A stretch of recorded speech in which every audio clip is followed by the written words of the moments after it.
முத்துவை பார்த்து அந்த கேள்வி கேட்குறாங்களே, அது கரெக்டாங்க? அது என்ன கேள்வின்னு சொல்லட்டுமா? நம்ம பார்த்தது தான். உழைச்சா மட்டும் தப்பு இல்லை, உழைச்சா தப்பு இல்லை, உழைச்சா மட்டும் முன்னுக்கு வர முடியாது அப்படின்னு சொல்கிறாரே, உழைச்சா மட்டும் முன்னுக்கு வர முடியாதாங்க? என்னன்னு தெரியலங்க. உழைச்சா முன்னுக்கு வரலாம் அப்படின்னு சொல்லித்தான் நான் கேள்விப்பட்டிருக்கேன்.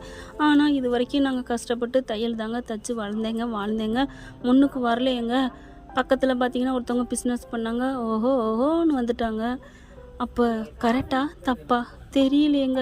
கமெண்ட்ஸில் சொல்லுங்க ஃப்ரெண்ட்ஸ். இப்போ முத்துவும் அந்த காருகளை வாங்கி ரெடி பண்ணிகிட்ருக்காங்க. இதுக்கு நடுவில் ஏலத்துக்கு சிட்டையும் வந்துடுது. ஆடி போகிறாங்க, அதிர்ந்து போகிறாங்க. விஜயா எல்லாரும் என்ன பண்ணுறது ஏது பண்ணுறது தெரியல. விஜயா பார்க்குறாங்க, போச்சு என் வீடு போச்சு, என்ன பண்ணுறதுன்னு தெரியலையே அப்படின்னு சொல்லி புலம்பிக்கிட்டு இருக்கல. கரெக்டாக ரோஹிணி வருது. ரோஹிணியை பார்த்தா நான் ஆடி போகிறாங்க. மீனா அப்படியே செம்ம காண்டில் இருக்க வீட்டுக்குள்ளே வருதுங்க. பார்த்தா சந்திரா அம்மா அப்படி பார்க்க, என்ன ஆண்டி வீட்டு தேடி விரோதி வந்தாலும் வாங்கன்னு கூப்பிடணும், அதுதான் தமிழர் பண்பாடு, அது உங்களுக்கு தெரியாதா அப்படின்னு கேட்க, ஏண்டி தமிழர் பண்பாடை பற்றி நீ பேசுகிறியா? நீலாம் துரோகி லிஸ்ட்டில் இருக்கவெல்லாம் வான்னு கூப்பிடக்கூடாது. இங்கே பாருங்க ஆண்டி, நான் பார்க்க வந்தது மீனாவையும் அவங்க அம்மாவையும் என் அங்கிளையும் தான். யாருடி உன் அங்கிள்? யாரு உன் அங்கிள்? இங்கே பாருங்கள், உங்ககிட்ட நான் பேசுகிறதுக்கு தயாராக இல்லை. ஓ, நீங்கள் மகாராணி பெரிய மகாராணிட்டு தான் பேசுவீங்களோ அப்படின்னு சொல்ல, ஆமாம், நீங்கள் உங்கள் கூட நான் பேசணும், என்கிட்ட நீங்கள் மன்னிப்பு கேட்கணும். மன்னிப்பு கேட்குற காலம் வரும். மன்னிப்பு கேட்டால் தான் உங்களுக்கு எல்லாருமே நல்லது வரும். அடி பாவி, எடுறீங்க அந்த வீடு கூட்டுறத ஏன்டி அப்படின்னு சொல்லிட்டு வேகமாக அதை எடுத்துகிட்டு வருதுங்க. அடிக்கவும் போகிறதுங்க. தொடக்கத்தை எடுத்துகிட்டு வந்து பார்க்குறாங்களா, ஐயோ அப்படிலாம் செய்யாதம்மா, அப்படிலாம் பண்ணக்கூடாது, என்னம்மா நீ அப்படின்னு சொல்லிட்டு முத்து போய் பறிக்கிறாரு. விடுறா அவளை அப்படிங்கல. என்ன பார்லரம்மா, இங்கே எதுக்கு இப்போ வந்திருக்க? உன்னைத்தான் வேற தலைமுறையாச்சுல, அப்புறம் என்ன அப்படிங்கல. இங்கே பாருங்க, நீங்கள் எல்லாம் தத்தளிச்சிட்டு இருக்குது, தடுமாறிட்டு இருக்குது எல்லாம் எனக்கு தெரியும். அதனால தான் நான் வந்து உங்களுக்கு ஒரு நல்லது செய்ய வந்திருக்கேன். ஓ, உன்னை கட்டினதுனால நீ என் பிள்ளை இப்படி தெருவில் வந்து நிற்கிறான், நீ மட்டும் அப்படிங்கல. என்ன நான் நல்லதான் பண்ணி ஒரு ஷோரூம் பண்ணி வச்சுருக்கேன். ஆமாம், ஷோரூம் பண்ணி வச்சுருக்கேன். அதில் சம்பாரிச்சு அப்படியே வீடு அப்படியே 2 வீடா 3 வீடா பெருக்கிட்டான் பாரு. ஒரு வீடு இல்லாமல் இருந்த வீடையும் துரத்தி விட்டுட்டான். அந்தளவுக்கு நீ பண்ணி வச்சுருக்க. அப்புறம் அவருக்கு நான் சம்பாதிக்கிறதுக்கு வழி பண்ணியிருக்கேன்ல, கிழிச்ச. நீ மட்டும் அந்த மாதிரி பண்ணாமல் 30 லட்சத்தை கொண்டாந்து கொடுத்துருந்தீங்கன்னா ஏதோ பண்ணியிருப்போம், நாங்கள் என்னமோ பண்ணியிருப்போம். அவன் பேங்கில் கூட ஆளுக்கு 10 லட்சத்தை போட்டிருப்பாங்க. அதை வச்சு கூட ஒரு 1000 2000 வரும், அதை வச்சு கூட பொழைச்சி போயிருந்துருக்கலாம். ஆனால் நீ பண்ண வேலை, அவன் பார்க்கில் கடந்தான் கூட பரவாயில்லடி, வேலைக்கே போகாமல் இருந்தாலும் கூட போதும், நான் எப்படியோ கஞ்சி ஊற்றிருப்பேன் என் பிள்ளைய. ஆனால் நீ பண்ணது இருக்கே அப்படிங்கிற முத்து பார்க்குறாரு. நீ பண்ண தப்புன்னு சொல்கிறது ஓகேம்மா, அது என்ன பார்க்கில் கடந்தாலும் பரவாயில்லைங்கிறீங்க, இன்னமும் உங்கள் பிள்ளைய தாளாட்டி சோறு ஊட்டிக்கிட்டு அப்படியே பிள்ளை மாதிரி வளர்க்கணும், அதானே? டே முத்து சும்மாட்றா, எப்போ எதை பேசுகிறான்னு சொல்லிட்டு தெரியாமல் சே அப்படின்ட்டு. இங்கே பாருடி, நீ வந்து இப்போ எதுக்குடி வந்த? நீ பண்ணுறது நடக்கிறது நினைக்கிறது நடக்காதுடி. இங்கே பாருங்க, உங்களுக்கு 28 லட்சம் தானே, நான் தர்றேன். மனோஜ் உடனே, அம்மா அவன் வந்து தர்றேங்கிறாளம்மா, அம்மா வாங்குமா, நான் வேற ஒருத்தையும் கட்டிட்டு என்னம்மா பண்ண போகிறேன், பாலான்னு ஒரு அரை மனோஜுக்கு. அப்படியே குருமி ஸ்வைன்னு கூத்தாடுது. அம்மா என்னம்மா பண்ணுறீங்க? ஏண்டா என்ன நடிச்சிட்டு இருக்கீங்க 2 பேரும்? நீ வந்து என் பிள்ளைய மனசை மயக்கி கெடுத்ததும் இல்லாமல் இப்போ காசை கொடுத்துட்டு சுத்தமாக என் பிள்ளைய இங்கேருந்து லவுட்டிட்டு போக பார்க்குறியா? ஐயோ ஆண்டி, நான் என்றைக்குமே நான் கூட்டிகிட்டு போக நினச்சதே இல்லை ஆண்டி. அப்படி நினச்சிருந்தா நான் கல்யாணம் பண்ண புதுசுலேயே கூட்டிகிட்டு போயிருப்பேன். ஏன் நான் அதெல்லாம் பண்ணலை, உங்கள் கூட வாழணும் ஆண்டி, உங்கள் கூட இங்கே வீட்டில் இருக்கணும், எல்லாரும் கூட இருக்கிறதா எனக்கு பிடிச்சிருக்கு அப்படின்னு இங்கே பார்ல நம்ம சொல்ல பார்க்குறாங்களா. விஜயா பார்க்குது, அண்ணாமலை பார்க்குறாரு. என்னடி பணம் வாங்க போறியா? ஆட சும்மா இருங்க, நீங்கள் வேற. அவள் கோடி ரூபாய் கொட்டி கொடுத்தாலும் சரி, அவள் சாக்கடை தான், எனக்கு இந்த சந்தன வீட்டுக்குள்ளே சேர்க்க நான் விட மாட்டேன் அப்படின்னு சொல்ல, சாக்கடைன்னு சொல்லு. உடனே சந்தனமாமே நீ படுத்துகிற பாட்டுக்கு நம்மளை கேட்டால் தான் தெரியும் விஜயா என்னென்ன பண்ணுச்சு. மீனா பூக்கடை எடுத்துச்சே அந்த சாக்கடையோட சேர்ந்து, அதெல்லாம் மறந்துடுச்சு. இப்போ பார்த்தா நீ எத்தனை கோடி கொட்டி கொடுத்தாலும் எனக்கு வேணாம், மரியாதை இடத்த காலி பண்ணுறி அப்படின்னு சொல்லிட்டு துரத்தி விடுது. எவ்வளவோ மனோஜ் கெஞ்சுறாரு. ரோஹிணி அப்படியே வருது, வெளியில் போகுது. வேணாங்கிறீங்கல்ல, பார்த்துக்கிறேன், ஜீவனாம்சம் கொடுன்னு சொல்லி கேட்டு வாங்கினேன், இப்போ 28 லட்சம் உனக்கு எதிரி, நான் என்னென்ன பண்ணித்தரேன். ஆமாம், எங்களை மாதிரி இன்னொருத்தனை ஏமாற்ற மாட்டேன் என்ன ஆண்டி அப்படின்னு கத்த. பாட்டி வந்து பேச வந்துட்டான் அப்படிங்கிறாங்க. நான் எப்படியாவது வீடு திருப்பணும், என்னடா பண்ண போகிற, ஆளுக்கு வந்து நாட்டாமல் பண்ணுறாடா அப்படின்னு முத்துவை கேட்க, அதை உன் மயனை பார்த்து கேட்காத அப்படின்னு அண்ணாமலை சொல்ல, நீ ஏங்க இப்படி, அவன் தான் கையால் வந்து தெரிஞ்சிச்சுல மனோஜ். மியூசிக் போடுறாங்க.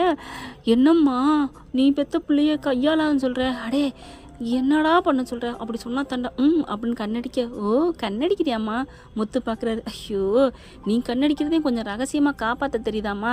இவனை நம்பி நீங்கள் ரகசியம் வேற சொல்கிறிய, என்ன பண்ணுறது அப்படின்னு போடா அப்படின்னு அடிச்சு ரூம்குள்ள எடுத்துகிட்டு போயிடுறாங்க. ஐயோ அம்மா அப்படின்னு அடி வாங்கிட்டே போகிறேன்.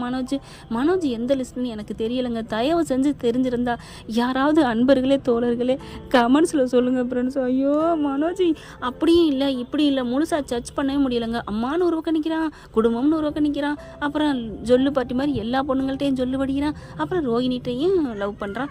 என்னங்க நடக்குது? அடுத்து இங்கே வேகமாக வேலைக்கு கிளம்பி போகிறாங்க. எல்லா இடத்துக்கும் போயிட்டு காரெல்லாம் சுத்தம் பண்ணிகிட்டு இருக்காங்க. இங்கே மீனாவும் வந்து ஹெல்ப் பண்ணுதுங்க.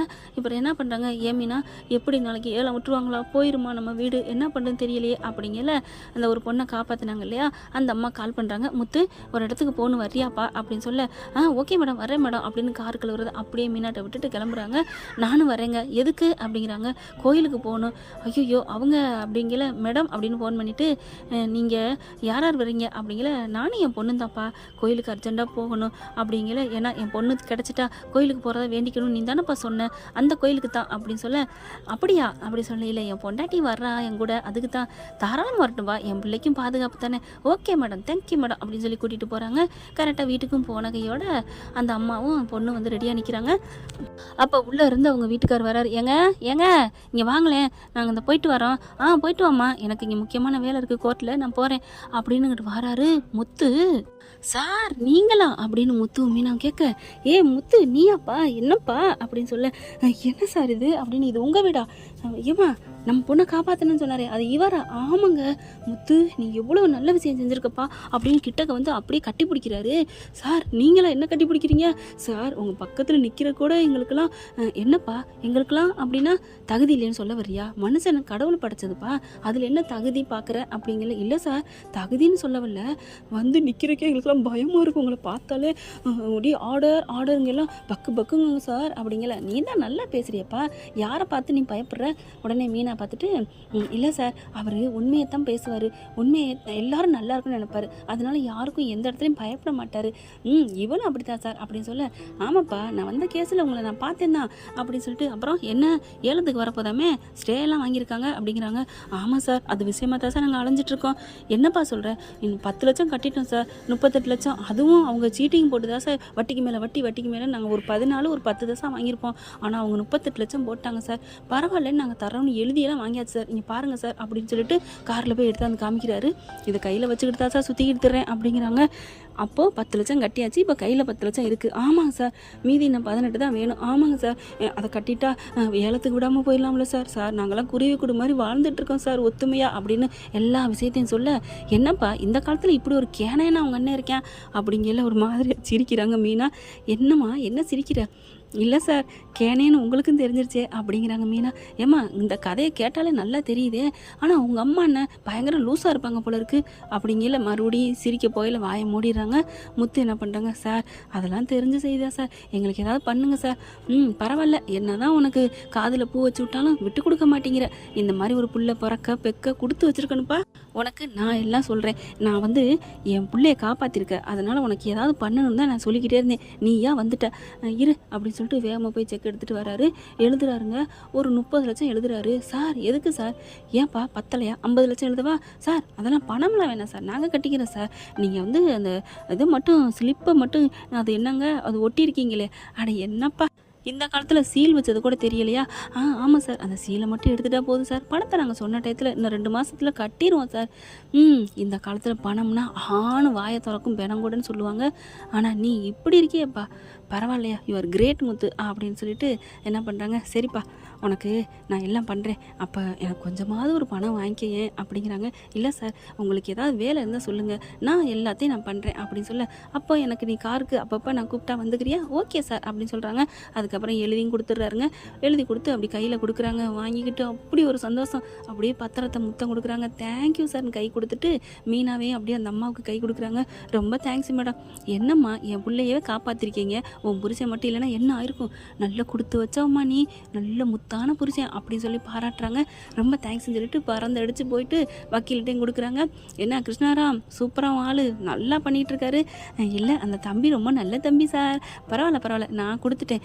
எப்படி சார் நான் வராமலே பண்ணிட்டீங்க, எல்லாம் பண்ணலாமா, மனசு தான் மார்க்கம் அப்படிங்கிறாங்க.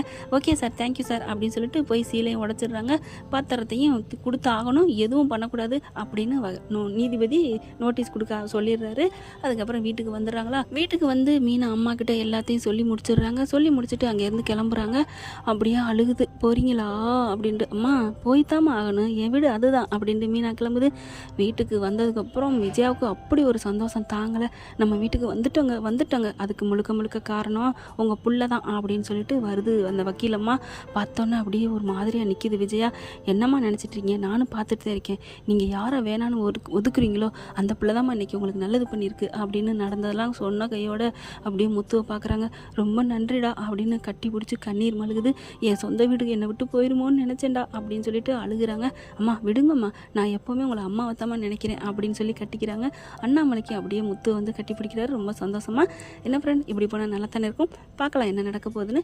இந்த பதிவு உங்களுக்கு பிடிச்சிருந்துச்சுன்னா உங்கள் பொண்ணான கையால் ஒரு லைக்கை போட்டு சப்ஸ்கிரைப் பண்ணி ஆதரவு கொடுங்க அன்பு உறவுகளே. Thank you friends. இந்த வீடியோ உங்களுக்கு பிடிச்சிருந்தா தயவு செய்து லைக் பண்ணுங்க. இன்னும் அப்டேட்ஸ்க்காக சேனலை சப்ஸ்கிரைப் பண்ண மறக்காதீங்க. நம்ம கிட்ட இருக்க எல்லா சேனல்ஸோட லேட்டஸ்ட் வீடியோ அப்டேட்ஸ்க்காக மேல ரைட் சைடுல காட்டுற லிங்கை கிளிக் பண்ணி வாட்ஸ்அப் குரூப்ல ஜாயின் பண்ணுங்க. உங்களிடம் விடைபெறுவது நான் உங்கள் மெஹர்.